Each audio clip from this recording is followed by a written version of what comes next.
Shoot, man, I've just been wondering what's been going on with you as far as music, because I wanted to work with you a little bit, but I know you're always busy, so I was curious, like, about getting your like whole story, as far as like kind of where you came from, because I'm like, even me knowing you like 5 years, I haven't like ever got a chance to like sit down and really get to know your backstory. Shit. South side of Chicago, Inglewood, bro. 72nd in Peoria. As far as like kind of where from there did you find your kind of music route? Well, way to music from just growing up in the South Side. Well, shit, I've been doing. My uncle got me involved in music when I was like in 4th grade, bro. He'd be freestyling all the time. So then he wrote my first rap. So it was also like, my name is Kendall Jackson. I'm ready for some action. Anything I do, I'll be ready for you. That's all he wrote for me. So I just kept saying that over again. But then I got to the point like, I can make my own rap. True. And then I just started writing my own stuff and have been doing music ever since then. Like, passionately. It wasn't for no fame, no money. It was just all like, you get somebody who go to the court and play basketball just for fun without thinking about the NBA. That's how it was with me as far as music is concerned. Exactly, man, because that's what it's about. At the end of the day, it's all about like your love for music and like your appreciation and your passion for the craft and for the art. Because at the end of the day, I'm like, money at the end of the day don't make anything. Like, you can have all that just so you can, devote more time to music. But at the end of the day, you can, like, you right now, you got a job, take care of your bills and your family and everything, and it doesn't get in the way of your love for music, because I feel like that would put a lot more pressure on you if you like, hey, I gotta provide for my family with my craft, so every time I step in the booth, like, everything really is on the line. Like my house, my food, everything, and that feel like I think like, wow, that does like amp some people up. I feel like but some people that might even like get in the way, or like even with any artist that gets in the way of like your creative flow, because you got other things on your mind that if you're not just putting that into your art. Yeah, as far as the last thing you was talking about, man, I believe in like quality over quantity. Sure. Like, I've been around a lot of artists, and it's this thing called like entertainment to them. Like, if they like not doing it, like say driving Ferraris, or got thousands of bands, or they pimping, or they shooting it, they gonna rap about it whether they living it or not. And it's like, with me, I'm kind of like the opposite. I want to be more honest. Like, even though it ain't all should be glorified type, but if I said it, I done it, yeah. I'm doing it, or I will do it. Right. So, that just basically become my upbringing. Like, my favorite artist outside of Wild Style from Crucial Conflict was Tupac. And one thing I like about Tupac is that when I listen to his music, I can hear his honesty into it. People always got this big and Pac comparison, and you're going to choose who you like personally. But what I like about Pac is that when I heard him flow, when I listened to him rap, I felt his honesty within it. So that's kind of like what I try to mimic myself out there as far as when I spit something. Like, if I said it, either I did it, I'm doing it, or I will do it. Cause that's what I really think. Cause there's a lot of people that's going up and blowing up, rapping about stuff they ain't never been through a day in their life, or even if they was put in a situation, they wouldn't respond the way they acting like on their song. So that's just how I personally feel like I gotta stand my ground, stand my root. And that's something that I truly always respected about you, because it's like not a lot of people out here do that, because there are so many ways to just get a catchy song just because you got a nice beat or you got a nice hook. And most of the time, even if they are like trying to rap about something or have a hard beat or have a hard song, it's a bunch of mess that they ain't lived, or it's just fantasy stuff to draw the attention of the youth, I feel like. But it could be kind of challenging, especially for me when it comes to writing female songs.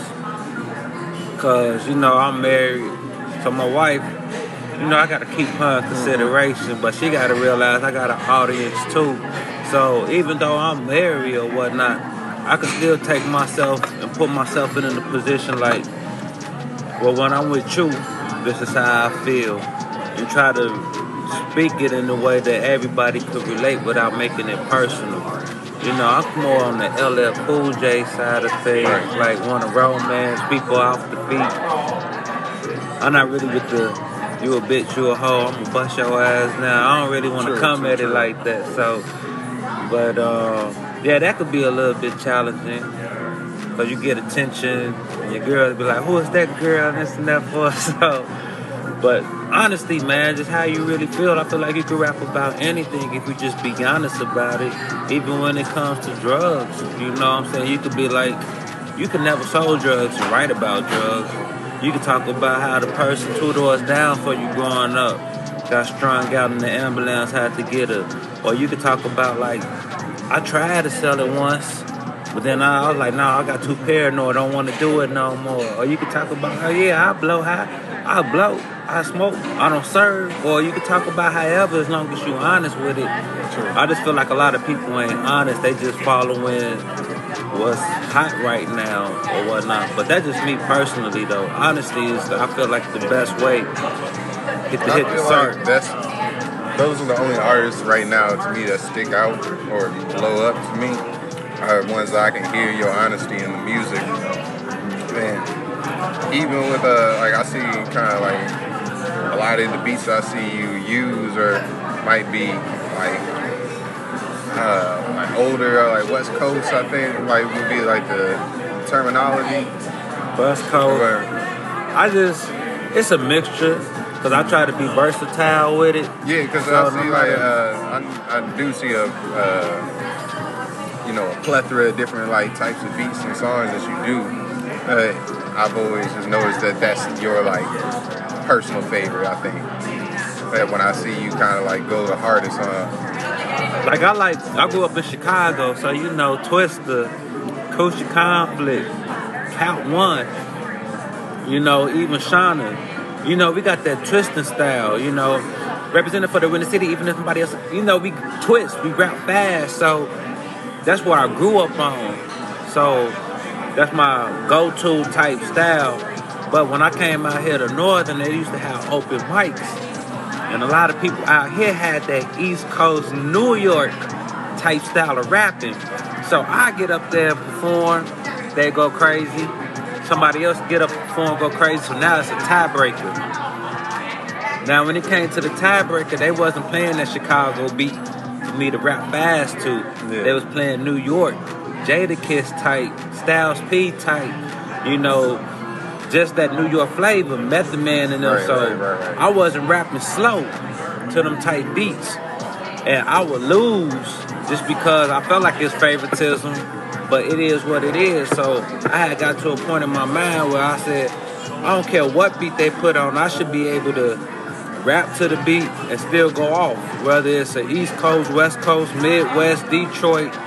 So I kind of got into that mentality of like, I'm going to start doing hip hop. I'm going to start working on metaphors and punchlines so I can be versatile with it. So I really try to do it all. That way people can't say I have a weakness in here. So that's how that really came about. But yeah, you're right. Persevered. Yeah, I really like the fast tempo, twisting type stuff. So, but then I try to slow it down because as an artist, you don't like when people keep telling you, boy, you sound like Twister.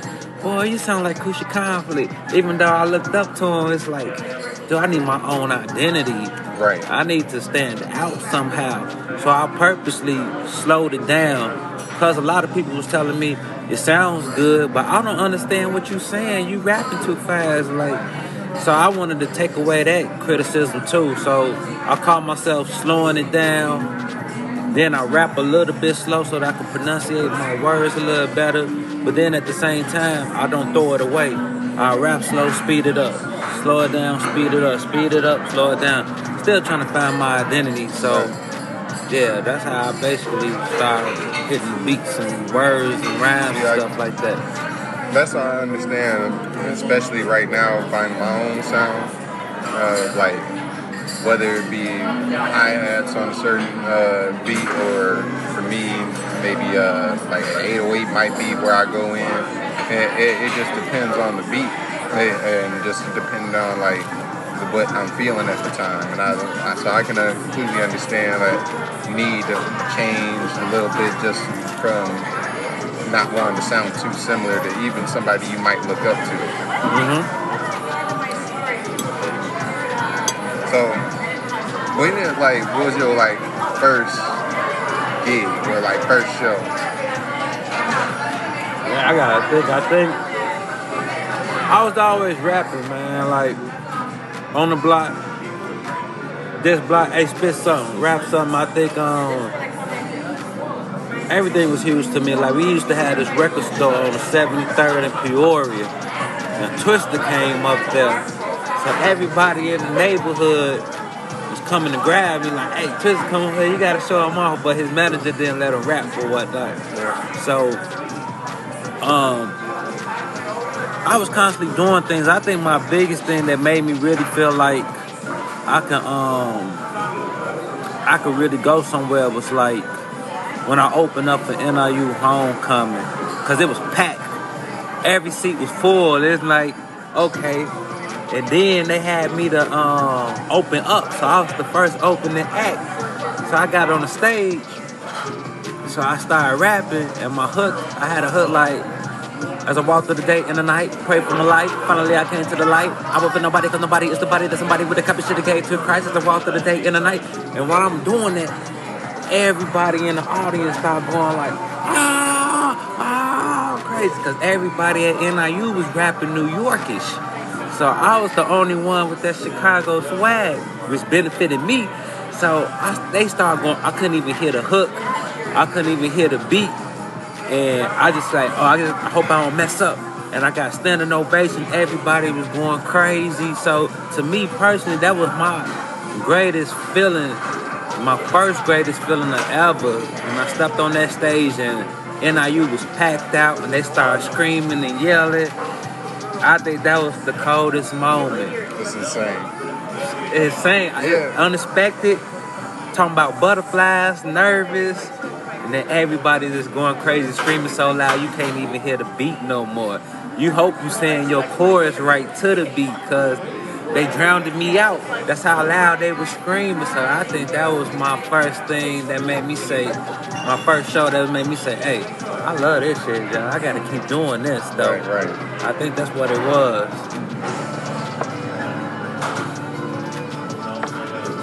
Take a quick pause.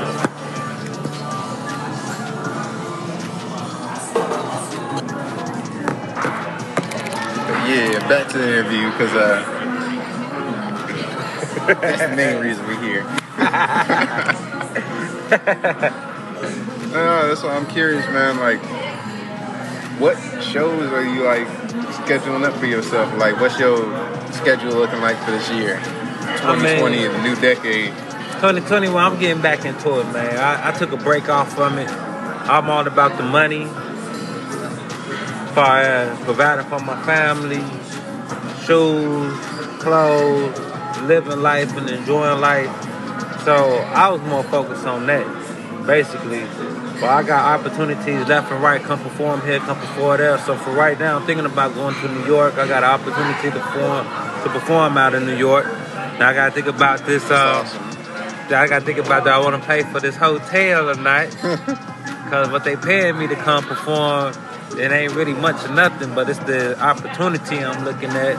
I got Funk Flex trying to get me to come out.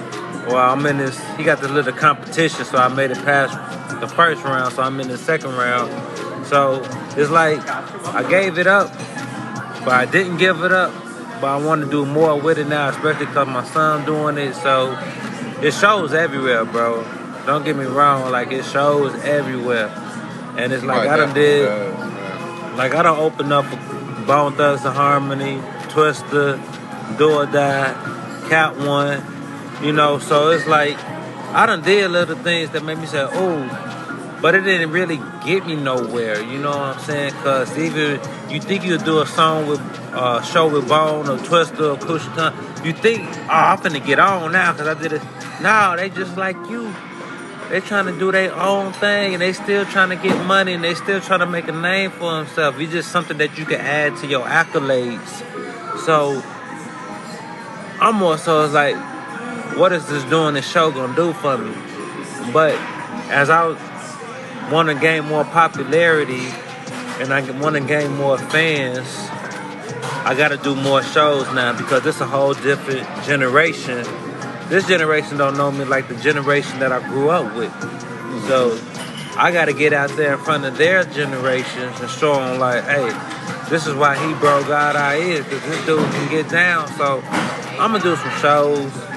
It depends on where. It depends on who. So, as far as this 2020, I'm planning on doing shows. I'm starting off with this podcast with DJ K Red right here. Why not? So yeah, this is the first podcast I ever been invited to do. So I was like, why not? I was pessimistic, but like, no, I ain't finna do it. But then I was like, why not do it? I ain't never done one before. So Yeah. But then it's like I'm stepping outside of my box to do something. So there's plenty of shows. I got shows for Indiana versus Chicago. I got shows for J Promo. I got my own shows. I got the opportunity to promote myself and put on myself. It's just me getting out there and doing what I gotta do, man. So to me, the shows is the minor things. It's the other things I want to get into. Cause like I look at music as a sport. So the competition, the competitiveness, can you flow? Do you got bars? Can you make sense? Can you rip a beat? I was more focused on that than having my music on all platforms. How much money I can make off of that. I wasn't thinking about none of that. All I care about is when you heard BroGod I is on the track, you're going to say, oh, he went off. But I know that's not enough now. So I'm finna do all the extra stuff that I'm not doing. Doing more shows, putting my stuff on all platforms, being my ASCAP, getting your music registered, all that stuff. Business is important, so I'm just finna take it up another notch. I'm saying, why not? But nah, that's what I like. Appreciate you coming on the podcast. That's exactly what like Mindless Clarity is all about, because all I do on here is just like conversate with people and get their stories and talk about my story, or try to like spread life lessons. Like we were talking about the fact that you can't trust everybody out here. That you always got to persevere. Yeah, you always. It's a matter of deciding, like you said, deciding like if you gonna get up and keep going, or if you gonna let something break you and put you down, or if you gonna let people that decided, I'm gonna do something intentionally dirty to hurt you, if you gonna get back at them and say I'm gonna do something to hurt you back. Ultimately, you your biggest enemy, man. Cause everybody else ain't nothing but distractions or temptation, bro. You listen to what they saying, but at the end of the day, you have the last say so to say yes or no. Somebody could be like, "Oh man, that song whack, that song weak. Don't put it out there." But your vision wasn't given to them; it was given to you. So even though they saying your shit whack and your shit weak, if you choose not to put your music out there, or if you choose to put your music, you have the last say so, bro. You can't never blame nobody else for anything. So where's your mind at? Where's your mentality at? You got the last say so over every single thing. What held me back is listening to other people. But once I said, it's going to be people who agree with me, it's going to be people who disagree with me. How do I feel at the end of the day? Ain't none of these people paying my studio time, and none of these people putting this hard work and time in for these tracks, and nobody buying my tracks. When it comes to promotion, ain't nobody putting no money behind my promotion. I'm doing all this myself, so I'm gonna listen to all y'all feedback and what you got to say, but at the end of the day, my last decision is mine, bro. And I would rather fail in life doing what I think I should have done versus not doing what I felt like and listening to somebody else and fail. That's just like, I'm not going through that no more, man. I'm my biggest fan and my worst critic, so I'm just living it like that, man. For real.